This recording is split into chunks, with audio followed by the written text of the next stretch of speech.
इनको लगाओ। हाँ बोलिए, क्या प्रॉब्लम है? सर एक रीसेंट केस वो है, जजमेंट है Sundarlal versus state of UP.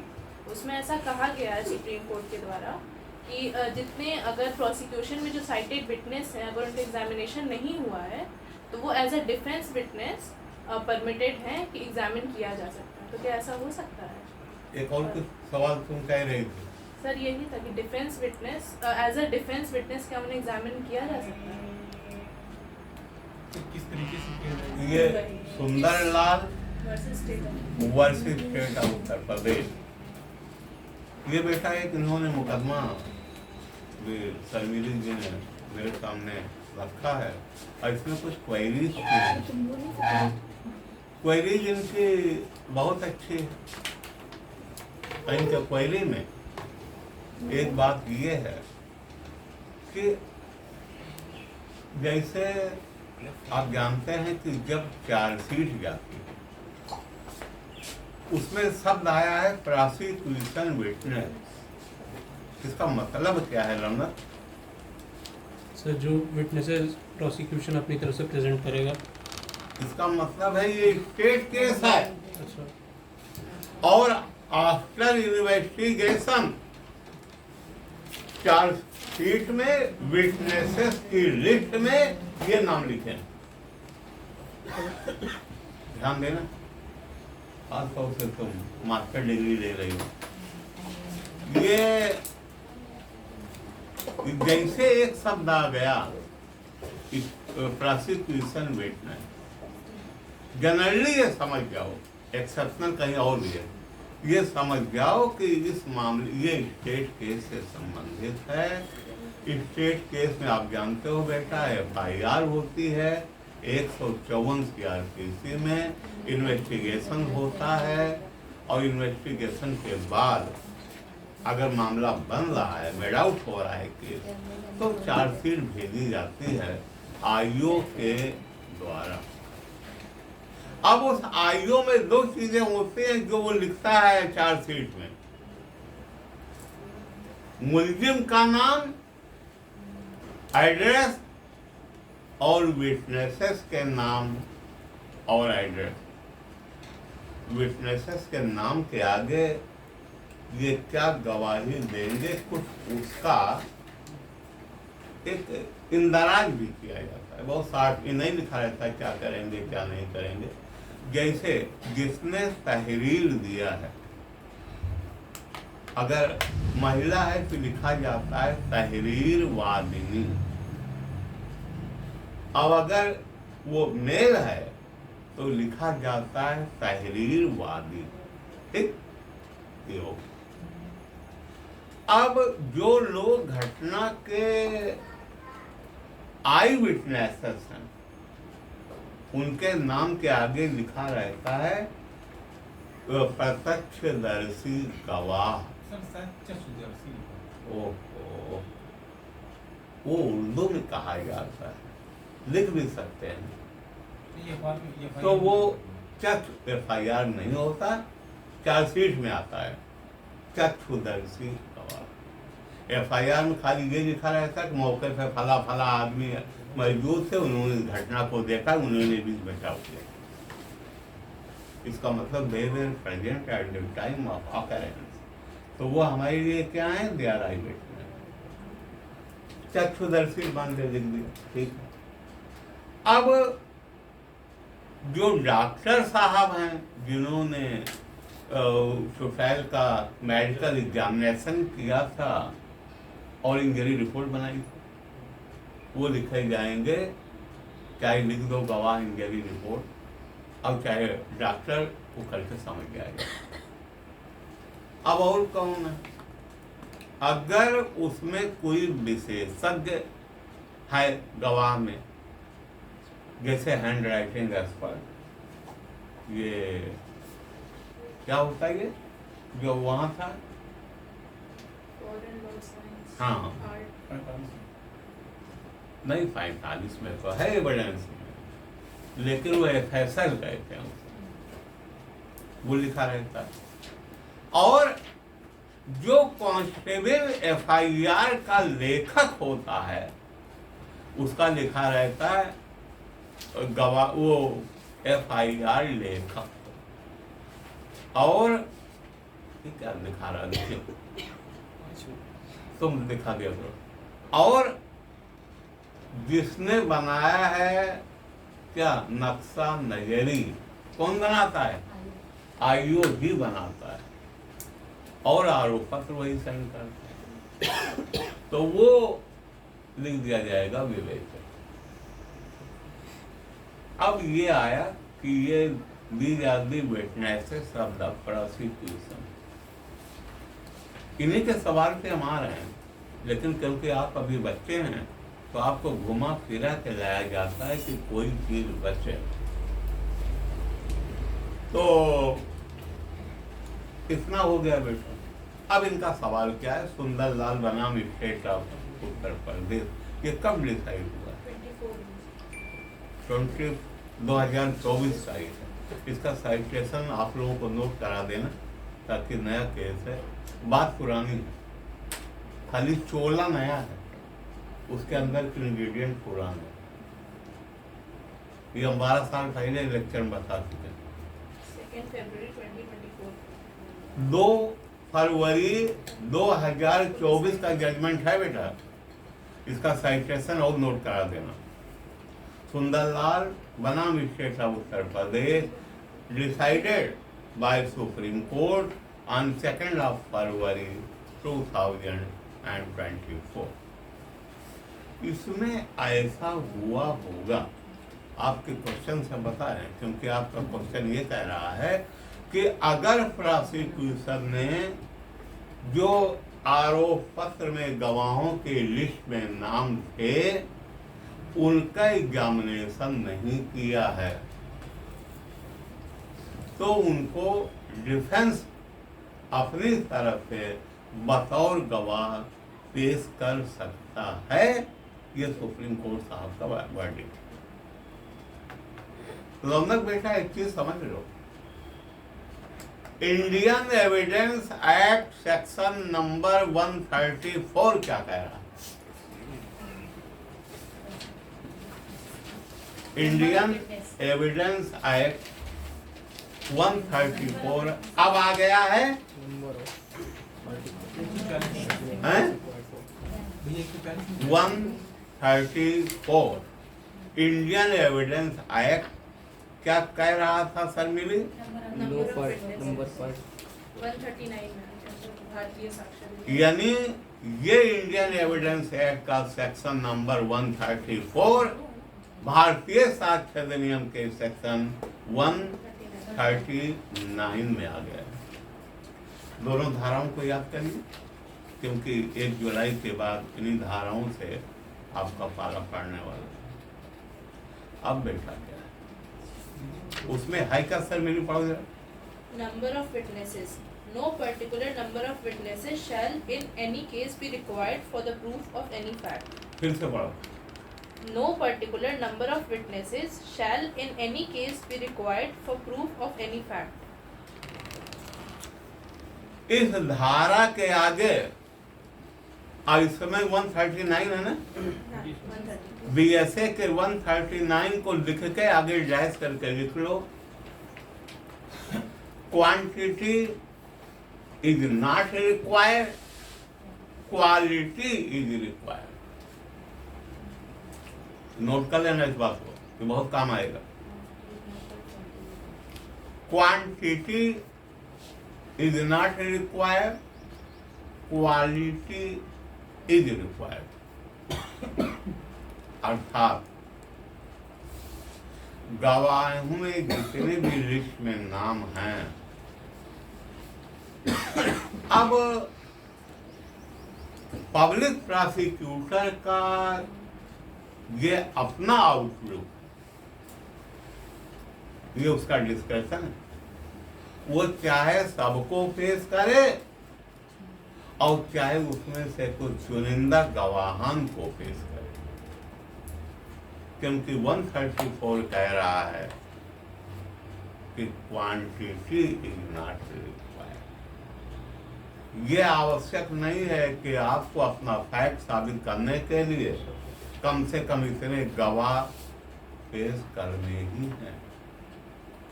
आप जितने से अपने फैक्ट को, अकरेंस को ऑफ द क्राइम को साबित कर सकें अदालत में, उतना कर दें। अब बेटा एक चीज और जान लो कि इसके लिए प्रोसीजर क्या है कोर्ट में। जैसे आप जब चार्ज नहीं मेड आउट होता है किसी मुल्जिम के खिलाफ, तो पीठासीन अधिकारी उसमें लिख देते हैं, उसमें ऑर्डर कर देते हैं डिस्चार्ज। डिस्चार्ज का क्या मतलब है बेटा? कि इतना भी साक्ष्य प्रोसिक्यूशन के द्वारा भेजी गई केस डायरी में नहीं है जिससे कम से कम चार्ज ही फ्रेम किया जा सके। 3 चीजें हैं बेटा, याद रखना रोना। नंबर 1, वहां जाकर पढ़ाना मध्य प्रदेश में क्लास में अपने सबको। नंबर 1, जिस समय मजिस्ट्रेट साहब कॉग्निजेंस, नोट कर लिया करो ये पॉइंट, जिस समय मजिस्ट्रेट साहब कॉग्निजेंस लेते हैं सर्विलिस, उनको भी देखना चाहिए कि कॉग्निजेंस लेने लायक केस है या नहीं। मजिस्ट्रेट साहब कॉग्निजेंस कहाँ लेते हैं? सेक्शन 190 सेक्शन 190 सीआरपीसी के, हाँ सीआरपीसी के सबसेक्शन 1 के बी स्टेट केस। उसमें क्या लिखा है? अपान पुलिस रिपोर्ट। पुलिस रिपोर्ट की डेफिनेशन सीआरपीसी 2R में। पुलिस रिपोर्ट में क्या खाली चार्जशीट आती है? फाइनल रिपोर्ट भी आती है, क्योंकि जो 2R में डेफिनेशन है वो है ऐसी कोई रिपोर्ट जो पुलिस अधिकारी द्वारा सेक्शन नंबर 173 क्लास 2 के अंतर्गत दी सर, अगर गई कोई है। सम्मन गया उस पे अगर कोई रिपोर्ट भेज देते हैं ना, नहीं बात। वो नहीं। हाँ बेटा, अब क्या है कि वो उसने गवाहों को लिख के भेज दिया और मजिस्ट्रेट साहब एक बार उनको चाहिए कि वो पूरा अध्ययन करें जुडिशियल फाइल का, और सभी कॉग्निजेंस ले, जब कम से कम ये प्रथम दृष्टया लग रहा है कि मामला मेड आउट हो रहा है। पहला मौका ये, ठीक। दूसरा मौका कब है? जब फ्रेमिंग ऑफ चार्ज की बात है कि अगर इतना भी साक्ष्य नहीं है कि चार्ज फ्रेम किया जा सके तो मुलजिम को डिस्चार्ज किया जा सकता है, और अगर है तो चार्ज फ्रेम कर दिया जाएगा। ठीक है? वहां क्या शब्द आया है? Discharge of accused. Raunak ji, discharge के सेक्शन कहाँ भौरा? 227, 239 239, और 245, 3 जगह। 227 सीआरपीसी में अगर ये सेशन ट्रायल है, 239 अगर ये वारंट ट्रायल अपान पुलिस केस है, FIR के स्टेट केस है, और 245 अगर ये कंप्लेंट है वारंट ट्रायल। अब आप कहोगे कि साहब समन केस में नहीं है, तो क्यों नहीं है? क्योंकि समन ट्रायल में चार्ज बनाना जरूरी नहीं है, मजिस्ट्रेट साहब चाहें तो बना सकते हैं, कोई रोक नहीं। क्योंकि 259 में लिखा है कि अगर कोर्ट चाहे, मजिस्ट्रेट चाहे, तो समन ट्रायल को वारंट ट्रायल के रूप में भी ट्रायल कर सकते हैं, लेकिन इसका उल्टा नहीं कर सकते, अपने आप जोड़ दो।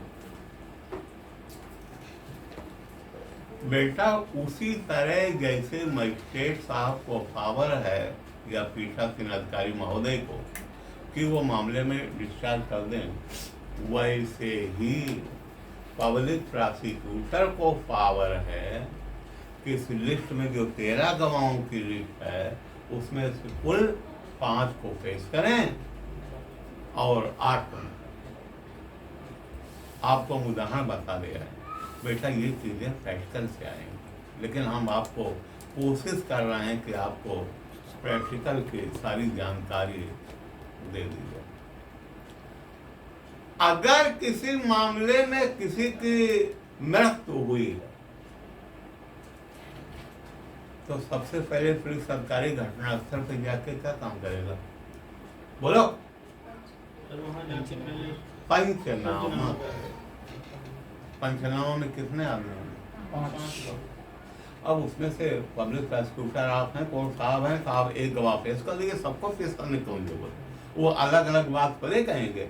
अब अगर सबको पेश करने में चक्कर पड़ोगे तो डेरे ट्रायल होगा, और दूसरी बात कहीं ये कुछ बक रहे हैं, ये कुछ बक रहे हैं, आप ही के लिए प्रॉब्लम। एक कर दो बहुत, अब नहीं, अगर उनको एक को भी नहीं कर पा रहे हो तो कम से कम जिस पुलिस अधिकारी ने पंचनामा सीधा किया उसे बुला के कर दो। वो तो कही देगा 5 गवाह थे और मेरे सामने उन्होंने ये लिखा था, गुने की दस्तखत है सामने लिखा है। ये देखो यहाँ जरूरत नहीं। दूसरी बात, आरोप पत्र में आपको 1-2 गवाह ऐसे मिल जाएंगे जिनके आगे लिखा है समाई साक्ष्य। क्या मतलब? हियर से विटनेस। उनको फेस करने की कोई आवश्यकता नहीं। ठीक। तीसरी चीज, अब एक समस्या और आती, गवाह आया, अब आपने पूछा कि भैया हो कि इनके यहाँ ब्याह हुई के दुल्हन आई थी तो रोज कटा युद्ध होता रहा इनके यहाँ, तो बगलिया रात सुनत रहे हो। वो कहा, अब मैं एक्सप्रेशन में बयान दिया। हाँ साहब, कई बार मैं बगल था, बार बार मैं गया तो मैंने ये कहा कि ठीक नहीं है, ये वो लोग मार रहे थे बहू को। अब कह रहे थे कि जब तक कैरेक्टर का पैसा ना आ जाए तब तक तुम यहाँ सुख शांति से रह नहीं पाओ। अब उसे आप पहले ट्रायल करते ना अपने विटनेस से, आप खुद पहले पूछते हैं। और उसने कह दिया साहब हम नहीं देखेंगे, लेकिन कुछ नामरे सामने बाहर, तो तुम्हें कौन जरूरत है उसे केस करने की? उसे डिस्चार्ज कर दो। वहां भी डिस्चार्ज वर्ड है। ये आपका आउटलुक है, हमें नहीं फेस करना है मेमना को। वो जो ऊपर बैठे हैं जज साहब, वो कंपेल नहीं कर सकते कि आपकी लिस्ट में है, वो मेमना कोर्ट में है, आप इनको फेस करिए। हम नहीं फेस करते साहब। इनको कब पेश कर देना?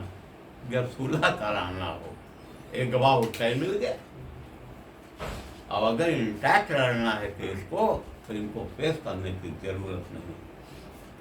आपने 4 गवाह नहीं पेश किए। एक चीज जान जाओ कि इसमें प्रिसाइडिंग अफसर का कोई रोल नहीं है। ये आपका आउटलुक है प्रोसिक्यूटर का, वो पेश करे या ना करे, ठीक, डिस्चार्ज कर दे। हो गया इतना क्लियर? डिस्चार्ज तो कर दिया। गोलूलाल को, मेमना को हम नहीं पेश करना है, और उसको जगतपति। अब उसके वकील छुटकी है डिफेंस की, इसने तीनों से अपने मुश्किल था, इनको जरा चैम्बर में लाओ, चैम्बर में बुला दो। अब चैम्बर में अगर बुला दे और उनसे बात की, तुम ये बात, वहाँ वो कोर्ट साहब ने तो आपको डिस्चार्ज कर दिया, क्या तुम इस बात को कहोगे हमने कुछ नहीं देखा, मेरा घर बिल्कुल बगल में है, अगर कुछ होता तो मैं सुनता जरूर, ऐसा कुछ नहीं हुआ था, तुम कहोगे अदालत में? फैसला कहेंगे। अब तुम एक एप्लीकेशन डाल देना कोर्ट में। कब, किस स्टेज में डालोगे? 313। हाँ, वेरी गुड। प्रैक्टिकल मामले में मेंबर पे 313 का जब बयान होगा उसमें एक क्वेश्चन आता है रमन बेटा कि क्या आप अपनी तरफ से सफाई देंगे? अब बोल दीजिए हाँ साहब सफाई देना है, गवाह पेश करना है। अब वो लग जाएगा डिफेंस के एविडेंस में केस, उठा के पेश कर दो। मेमना को, एक बार फिर जगत को, फिर उनको, ठीक, ये आपका राइट। ठीक है, अब सवाल बोलो भाई, तुम्हारे सवाल का जवाब आया या नहीं आया? सर कब नहीं कर सकते? कर सकते कर सकते हैं, यही कहा गया। नहीं का हम डिफेंस वाले वकील का उनको यूज नहीं कर सकते। ये हमेशा कर सकते हैं। अगर आपने डिस्चार्ज कर दिया है तो अगर डिस्चार्ज नहीं किए तब नहीं कर सकते, लेकिन डिस्चार्ज करेंगे आपके नहीं करेंगे तो खड़ा हो जाएगा। मतलब कि अगर आप डिस्चार्ज नहीं कर रहे हैं तो पीठासीन अधिकारी महोदय कहेंगे जब गवाह कोर्ट में हाजिर है आप पेश करिए, क्यों नहीं पेश कर अगर रहे? मान लीजिए सर उसमें लिस्टेड है सारे विटनेसेस जो प्रोसिक्यूशन के हैं, लेकिन अगर स्टार्टिंग के 3-4 एग्जामिनेशन से प्रूफ हो गया केस तो बाकी ऑटोमेटिक डिस्चार्ज हो जाएगी। ऑटोमेटिक नहीं हो, क्या फिर मतलब एक एक को कोर्ट को बोलना पड़ेगा कि ये डिस्चार्ज करती है? एक एप्लीकेशन डाल देंगे कोर्ट साहब कि अब हमें अन्य कोई गवाह पेश नहीं करना। ये सब डिस्चार्ज हो तो गया। वो डिस्चार्ज अरे हम नहीं पेश करेंगे, किसी खत्म हो गया, हमारा राइट खत्म, प्रोसिक्यूशन एविडेंस खत्म हो गया। जैसे कभी कभी ये होता है कि जैसे FIR होती है तब तो कहते हैं हम गवाही देंगे, और बाद में कहते हैं कुछ हो जाता है तो वो कहते हैं हम गवाही तुम्हारे देने ही नहीं जाएंगे। अरे भाई हमें नहीं फेस करना, ही हमारा आउटलुक है, हमारे हो गए गवाह मतलब है, अब हमें नहीं फेस करना है। ये प्रोसिक्यूटर जितना राइट नहीं दोगे कैसे काम करेगा वो? एप्लीकेशन से वो डिस्चार्ज बात वो उसी का, और कोई नहीं उसमें बोल सकता, इवन कप्तान साहब गिले नहीं बोल सकते, वो बोल सकता है। अब आपका क्वेश्चन एक बार फिर से पढ़ दो। ये ऑर्डर पर हाँ, तो उसमें ऑर्डर था कि the question which arises for consideration in this appeal as to whether a witness which has been shown in the prosecution list but not examined on the behalf of prosecution can be permitted to be examined as a defense witness. In our considered view, both the courts were wrong in declining the request of the appellant, as factually the witness sought to be examined on this side of the defense has not been examined by the prosecution. In other words, the prosecution has consequently chosen to discharge the said witness, and therefore he has been put in the witness box to dispose on behalf of the prosecution. ये fact तो मैंने नहीं देखा इस मुकदमे के, तुमने नहीं देखा, लेकिन अब इसको हम लोग तो निकाल देना बाद में, कल हमें बताना कि इसमें क्या हुआ। ये कोई सेशन ट्रायल केस रहा होगा, चाहे मर्डर को कोई बड़ा केस रहा होगा, इसका डाउरी डेथ है ना। तो ये कोर्ट ऑफ, सुनो भाई, कोर्ट ऑफ सेशन में चला रहा होगा, तभी सुप्रीम कोर्ट साहब लिख रहे हैं कि बोथ द कोर्ट्स बिलो, यानी एक ट्रायल कोर्ट अब एक हाई कोर्ट। अब इसमें हुआ क्या हो, इसमें डाउरी डेथ का मामला है। कुछ गवाहों को वो जो DGC साहब रहे होंगे उन्होंने डिस्चार्ज कर दिया, और इसके बाद जब वो क्योंकि प्रोसिक्यूशन का सपोर्ट नहीं कर रहे थे, डिफेंस के काउंसिल साहब ने एप्लीकेशन दी होगी कि साहब इनको हम पेश करना चाहते हैं बतौर गवाह। DGC साहब ने वहाँ अपोज किया होगा कि साहब ये तो हमारे विटनेस ये कैसे करेंगे, और जज साहब ने उनके उस रिक्वेस्ट को ठुकरा दिया होगा। ठीक, वो इसी बात को लेकर चले गए होंगे हाई कोर्ट, और हाई कोर्ट ने भी उनके इस रिक्वेस्ट को ठुकरा दिया। वो चला गए, क्या नाम है, सुंदर आदमी है, चले गए सुप्रीम कोर्ट, और वहाँ सुप्रीम कोर्ट ने उनके स्कोर में जजमेंट दिया, और बिल्कुल सही जजमेंट दिया। और मेरा ख्याल कि आप सभी की जो भी इसके क्वेश्चन को लेके जो भी उत्सुकता रही होगी वो पूरी हुई होगी, या कोई कमी नहीं समझने में। इसका संबंध, इस संबंध में देखिए कितने धाराएं आपको देखनी पड़े। हमने उसका उदाहरण भी दिया कि कहाँ प्रोसिक्यूशन नहीं पेश करेगा, जहाँ वो समय साक्षी हो, यानी कि हियरसे विटनेस हो, या पंचनामा वगैरह के गवाह हो, या एक ही फैक्ट के 4 गवाह लिख दिया हूँ दरोगा जी ने, अब जबकि 2 ने साबित कर दिया है। अब जरूरत क्या है कंट्रोवर्सी पैदा करने की, वो नहीं कर रहा है। लेकिन अगर उन्होंने डिस्चार्ज कर दिया है, क्योंकि मुलजिम बार बार गवाह लेके आएगा अपने खर्चे, घर से खवाई पियाई बैठाएगी, और वही कहेंगे साहब हम गवाह हैं, आप जान रही हो ये अभी उल्टा बोलेगा, आप डिस्चार्ज कर दो। कुछ नहीं कर सकते, लेकिन एक काम कर सकते, जब उनका नंबर आएगा तो उनको अपने गवाह की हैसियत से पेश कर देंगे। ये जायज़ है, ये लीगल है, ये जुनून है, और माननीय सर्वोच्च न्यायालय का आदेश सुंदरलाल बनाम स्टेट ऑफ उत्तर प्रदेश में सही है। बस इतना ध्यान दिया, दैट्स ऑल।